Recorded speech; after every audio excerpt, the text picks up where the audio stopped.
आता दोघं जण घरी राहिले होते. दोघं जण कोण कोण राहिलं कोण कोण राहिलं कोण कोण राहिलं कोण कोण राहिलं होतं घरी? धुंदुकारी आणि त्याची माय, दोघं जण राहिले बरं का. आणि मग दारू प्यायचा, चोऱ्या करायचा, घरी यायचा. एक दिवस दारू पिऊन आला आणि आईला सांगितलं, आई सांग म्हणे माझ्या बापानं धन कुठं ठेवलं. ती म्हणाली मला माहीत नाही रे. सांगितलं सांग नाही तर तुला लाथेनं मारीन म्हणे. आईच्या अंगावर मारण्यासाठी धावला. माय घाबरली बरं का. ती विचार करायला लागली, मुलाचा मार खाल्ल्यापेक्षा मेलेलं बरं. घराच्या बाहेर धावत निघाली बरं का. घराच्या बाहेर एक विहीर होती, त्या विहिरीमध्ये उडी मारली आणि धुंदुलीनं आत्महत्या केली बरं का. आत्महत्या केली. किती महत्वाची गोष्ट आहे. गोकर्ण बरं का, आत्मदेव गोकर्णासारख्या साधूच्या संगतीत आला तर स्वतःचा उद्धार करून घेण्यासाठी निघून गेला. पण या धुंदुलीनं कधी साधूवर विश्वास ठेवला नाही, कधी जीवनात सत्संग केला नाही, कधी साधूची संगती केली नाही, कधी भागवत कथेच्या मंडपामध्ये येऊन बसली नाही. परिणाम एका विहिरीमध्ये उडी मारून जीव देण्याची वेळ आली. म्हणून तर मी नेहमी सांगत असतो की जीवनामध्ये सत्संगती फार महत्वाची आहे. संतांची संगती फार महत्वाची आहे.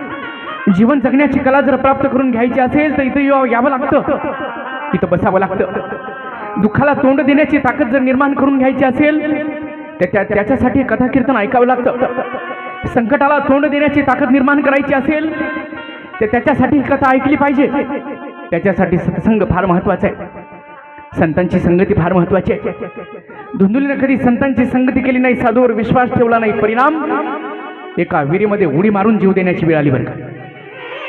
म्हणून संतांची संगती करा, सजनाची संगती करा बरं का. संतांच्या संगतीमध्ये गेल्यानंतर ज्ञान होत असतं. संतांची ताकद केवढी आहे बरं का. कागा असे तो हे हंस करेल. कावड्याचा हंस करण्याची ताकद संतांच्या ठिकाणी आहे.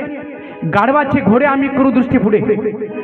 गाढवाचं घोडं करण्याची ताकद जर कोणाच्या जवळ असेल ते साधूच्या जवळ आहे.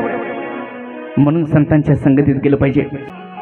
संतन के संग लागरे तरी आजची बनेगी. संतांच्या संगतीत गेल्यानंतर चांगलं होत असतं. आपलं जर चांगलं करून घ्यायचं असेल तर संतांच्या संगतीत गेलं पाहिजे. कारण आपल्या अंतकरणाला अज्ञानाचा चिखल चिकटलेला आहे आणि जोपर्यंत ते अज्ञानाचा चिखल धुणार नाही तोपर्यंत आपल्याला सुखाची प्राप्ती होणार नाही. आपण स्वतःला विसरून गेलेलो आहोत. आपला अधिकार काय आहे, आपलं सामर्थ्य काय याची जाणीव आपल्याला राहिलेली नाही बरं का. एक दृष्टांत दिलेला आहे. एका सरोवराच्या काठावर काही बरं का त्या ठिकाणी हंस बसलेले होते. चिखल होता तिथं. त्यामुळे हंसाचं ते पिलू त्या चिखलामध्ये फसलं आणि ते सर्व चिखल त्या हंसाच्या अंगाला लागला बरं का. पिलाच्या सगळं काळ झालं आणि थोड्या वेळानंतर सगळे हंस उडून गेले आणि काही कावडे तिथं येऊन बसले. त्या हंसाच्या पिलानं स्वतःकडे बघितलं आणि कावड्याकडे बघितलं बरं का. आणि स्वतःला विसरलाच तो समजायला लागला की मी कावळाच आहे. त्या कावळ्याच्या सोबत उडायचा. जे कावडे जिथं बसायचे तिथं बसायचा बरं का. जे कावडे खायचे तेच खायचा. नाही तर हंस कुठेही बसत नाही, हंस काही खात नाही. पण स्वतःच्या अंगाला चिखल लागल्यामुळे स्वतःच्या जातीचा त्याला विसरच पडला बरं का. आणि स्वतःला कावळा समजून बसला. कितीतरी दिवसपर्यंत कावळ्याच्या सोबत राहिला. आणि एक दिवस एका हंसानं बघितलं, विचार करायला लागला, अरे हा तर आपल्या जातीचा, या कावड्याच्या सोबत काय करतो म्हणे. धरलं त्याला. त्या हंसाच्या पिलानं सांगितलं, सोडा महाराज सोडा, जाऊ द्या म्हणे मला. त्या हंसाने सांगितलं, का सोडायचं रे. तो म्हणाला, अरे माझा परिवार चालला ना तिकडे, जाऊ द्या म्हणे त्यांच्यासोबत मला जायचं आहे.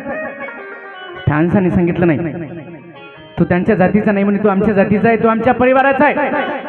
सांगितलं, नाही महाराज, बघा ना तुमच्याकडे बघा, माझ्याकडे बघा म्हणे, तुम्ही केवढे पांढरे पांढरे, मी बघा म्हणे मी कसा काळा आहे बघा, मी तुमच्या जातीचा नाही. त्या हंसानं सांगितलं, थांब तुला दाखवतो म्हणे कोणाच्या जातीचा. धरलं बरं का त्याला, एका सरोवरावर नेलं, असं दाबलं त्या पाण्यात, सगळा अंगाचा चिखल धुवून गेला होता. मग बाहेर आल्यानंतर सांगितलं, बघ म्हणे एकदा तुझ्याकडं आमच्याकडं. त्यानं सांगितलं, हो महाराज, मी तर तुमच्याच जातीचा आहे म्हणे. हे करत असतात संत, हे करतात. आपल्याला स्वतःचा विसर पडलेला आहे बरं का. आणि ही स्वतःची ओळख जर करून घ्यायची असेल तर त्या अज्ञानाचा चिखल धुवून काढला पाहिजे. आणि त्या अज्ञानाचा चिखल जर धुवून काढायचा असेल तर संतान के संग लागेल. म्हणून संतांच्या संगतीत गेलं पाहिजे बरं का. आज ही धुंदुली कधी संतांच्या संगतीत गेली नाही, कधी तिला साधूचा सहवास घडला नाही, कधी कथा कीर्तन ऐकलं नाही. परिणाम एका विहिरीमध्ये उडी मारून जीव देण्याची वेळ आली. आणि आत्मदेव गोकर्णासारख्या साधूच्या संगतीत गेला तर स्वतःचा उद्धार करून घेतला. बरं हे अंतर आहे. म्हणून संतांचे संग लागले. आता एकटाच उरला होता धुंदुकारी. सुत महाराज सांगतात ऋषींनो त्या एकट्याला करमत नव्हतं म्हणे, म्हणून त्यांना 5 वेश्या आणल्या बरं का घरी. 5 वेश्या.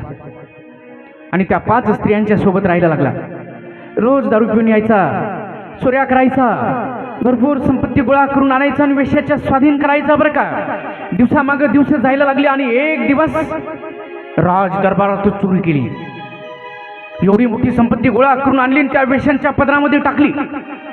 त्या स्त्रिया विचार करायला लागल्या म्हणे अरे कुठून आणलं सगळे. सांगितलं म्हणे राज दरबारात चोरी केली. स्त्रिया विचार करायला लागल्या अरे आज तर राजाच्या घरी चोरी केली, एक दिवस राजाच्या हाती लागेल आणि याच्याबरोबर आपल्याला सुद्धा शिक्षा होणार आहे, आपल्याला सुद्धा त्याचा परिणाम भोगावा लागेल. संपत्ती तर भरपूर गोळा झाली म्हणे, आता अगोदरच काहीतरी केलं पाहिजे. म्हणून त्या 5 स्त्रियांनी युक्ती केली. घरी येऊ दिलं बरं का त्याला. रात्रीच्या वेळेला भरपूर दारू पाजली, एका खाटेवर झोपवलं, बांधलं बरं का 5 स्त्रियांनी. आणि 5च्या 5 मिळून त्याला मारण्याचा प्रयत्न करत आहे. त्याला त्रास व्हायला लागला बरं का, रडायला लागला. एक स्त्री धावत गेली आणि चुलीतले जळते निखारे घेऊन आली आणि त्याच्या तोंडावर टाकले. त्याचं तोंड भाजल्या गेलं, त्रास झाला आणि अशाच अवस्थेमध्ये गतप्राण झाला बरं का, मेला. 5 स्त्रियांनी मिळून एक खड्डा खणला, त्या खड्ड्यामध्ये पुरलं बरं का त्याला, सगळी संपत्ती घेऊन निघून गेल्या. सुत महाराज सांगतात त्या धुंदुकारीचा मृत्यू अशा पद्धतीनं झाला म्हणून तो पिशाच्या योनीला गेला म्हणून. इकडे गोकर्णाला माहिती झालं माझा भाऊ मेला म्हणून.